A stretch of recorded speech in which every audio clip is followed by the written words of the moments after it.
This is Radio Nepal. I'm Kaushal Khimire with the news. The headlines first. Constitutional Council to meet again to decide appointment of Chief Justice.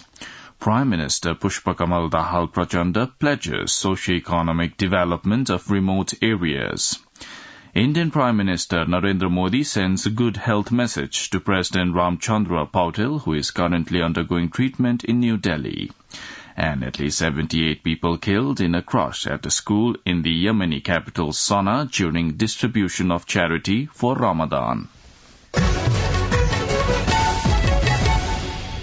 Now the news in detail.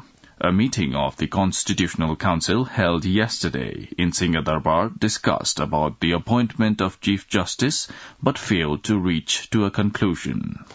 National Assembly Chairperson Ganesh Prasad Temilsina said no substantive decision was made in the meeting, though the appointment of Chief Justice was the single agenda of the meeting. The meeting, held under the chairmanship of Prime Minister Pushpakamal Dahal Prachanda, agreed to sit for a next round of dialogue for the decision. Deputy Prime Minister and Minister for Law, Justice and Parliamentary Affairs, Purna Bahadur Kharga, said the issue would be finalized by the next meeting and its schedule was yet to be fixed. The post of Chief Justice has been lying vacant for months.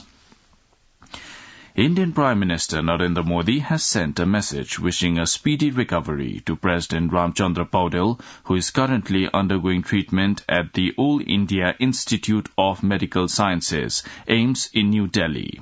According to the Embassy of Nepal in New Delhi, the message was received yesterday. President Pautil travelled to India for treatment yesterday and is now under the observation of doctors at AIIMS. His health is said to be stable. The President's Secretariat said President Pautil was taken to India via an air ambulance of the Sri Airlines. Earlier on Tuesday evening, President Pautil had been admitted to the Tribhuvan University Teaching Hospital at Maharajganj after suffering some health complications. Prime Minister Pushpakamal Dahal Prachanda has said the government is committed to ensuring socio-economic development of remote areas of the country. Inaugurating a local festival in the Chum Valley of Gorkha yesterday, Prime Minister Dahal pledged to increase development and financial activities in remote areas. On the occasion, the Prime Minister also said the Chum Valley of Gorkha spread a message of peace and non-violence to the world. Prime Minister Dahal expressed the government's commitment to arranging policy-level management for the sustainable development of the tourism, infrastructure and sector in the Chum Valley.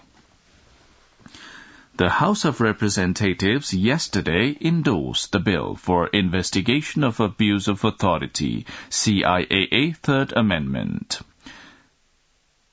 A majority of the lower house members endorsed the proposal seeking consideration on the CIAA Bill Third Amendment 2077 Bikram Sammat that was received from the National Assembly with the message. Minister for Communication and Information Technology, Rekha Sharma, presented the bill in yesterday's House meeting on behalf of Prime Minister Pushpakamal Dahal Prachanda. Responding to the queries by the lawmakers on the proposal, Minister Sharma underlined the need to amend the Act for effectively preventing corruption in the context of changes in its forms. National Assembly Chairperson Ganesh Prasad Temilsina left for Russia yesterday, leading an 8-member parliamentary delegation. Chairman Temilsina left at the invitation of Speaker of the Federation Council of the Federal Assembly of the Russian Federation, Valentina Matvienko. The Russian Council is the upper chamber of the Federal Assembly of Russia. During the visit, the National Assembly chairperson is scheduled to hold a bilateral meeting with the Russian Upper House Speaker Matvienko and with Russian Chairman of the State Duma of the Federal Assembly of the Russian Federation, Vyacheslav Volodin. National Assembly Chairperson Temilsina will also meet Russian government officials and state government officials. Finance Minister Dr. Prakash Sharad Mahat has highlighted the country's energy sector as a major source for increasing the national income. In his address to the concluding session of the Power Summit 2023 in Kathmandu yesterday, the Finance Minister said the private sector had its significant contribution to the promotion of energy sector in Nepal. The Finance Minister added that the government would take the lead to export surplus electricity to India and Bangladesh and other countries. The Ministry of Home Affairs is preparing an action plan targeting the reforms in the home administration.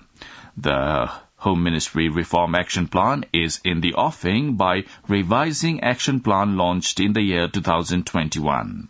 Deputy Prime Minister and Home Minister Naren Kwaji Shrestha said the government was preparing to bring a revised action plan realizing the major goals of good governance and service to the people. The Ministry of Health and Population has urged for a 7-day isolation in case of COVID-19 infection. Ministry's joint spokesperson Dr. Samir Kumar Adhikari said the isolation for 7 days was mandated if one had fever and breathing complications in COVID-19. He clarified that isolation was not mandatory in case of asymptomatic infection. The cases of COVID-19 are increasing in the country of late. The National Vitamin A campaign for children began yesterday. Dr. Vivek Kumar Lal, who is the director of the Family Welfare Division under the Health Ministry, said the campaign to administer vitamin A capsules to children took place across the country yesterday and will continue today as well. The children are also receiving deworming tablets along with vitamin A capsules. The Federation of Nepalese Chambers of Commerce and Industry, FNCCI, has stressed the need for the Nepal Rashtra Bank to use all available means to reduce loan interest. A team of the delegation, including the new office bearers of the FNCCI, led by its president Chandraprasad Thakal, put this proposal with Governor of Nepal Rashtra Bank Mahaprasad Adhikari yesterday. On the occasion, Governor Adhikari assured of taking suggestions from the private sector positively and implementing them. He said that suggestions from the FNCCI would be included in the third quarter review of the monetary policy and the budget. Today is Mata Tirtha Aunsi. It is also considered the Mother's Day in Nepal. You're listening to Radio Nepal's 8 a.m. English News Bulletin. Time for a short break now. भाउजू दर्शन भाग्यमानी बाबु राम्ररी आइपुग्नु भयो नि हजुर राम्ररी पुगे उ चाहिँ मेरो कलेजको बेस्ट फ्रेन्ड नमस्ते भाउजू नमस्ते आउनु न भित्रै हुन्छ भाउजू अनि दादा त अफिस गइसक्नु भयो होला है उहाँ त बिहानै हो हुन्छ तपाईहरु फ्रेश हुँदै गर्नु न म खाना तयार गर्दै गर्छु है हस् हस् भाउजू ओइ वाइफाई होला नि पासवर्ड माग्न हे त पनि एनटीसी को सस्तो डे प्याक छदैछ नि ए हो र एनटीसी को डे प्याक लिन *1415# डायल गर्न Nepal Telecom राष्ट्रको संचार. You're listening to Radio Nepal's 8 a.m. English News Bulletin. Now on to some international updates. At least 78 people have been killed in a crush at a school in the Yemeni capital Sana'a during a distribution of charity for Ramadan.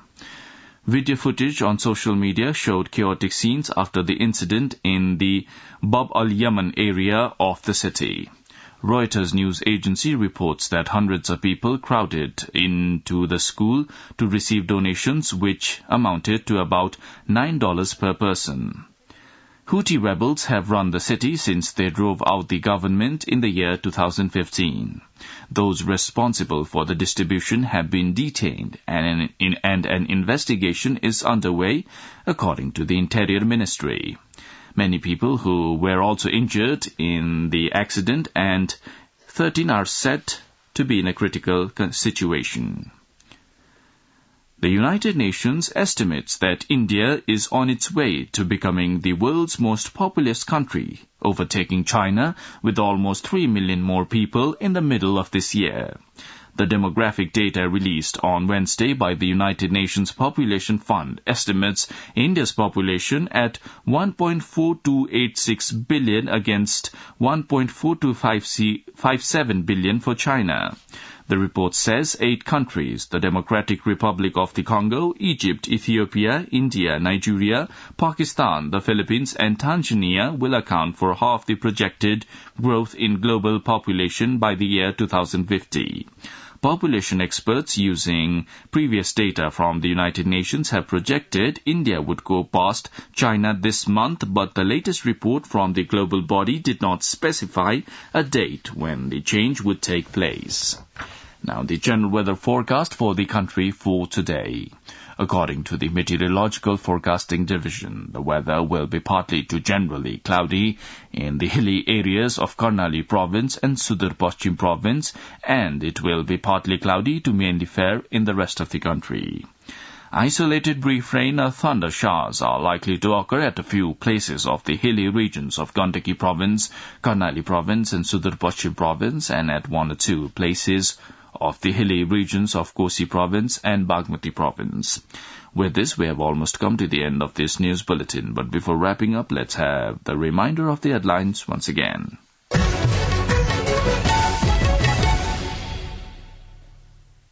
Constitutional Council to meet again to decide appointment of Chief Justice. Prime Minister Pushpa Kamal Dahal Prachanda pledges socio-economic development of remote areas.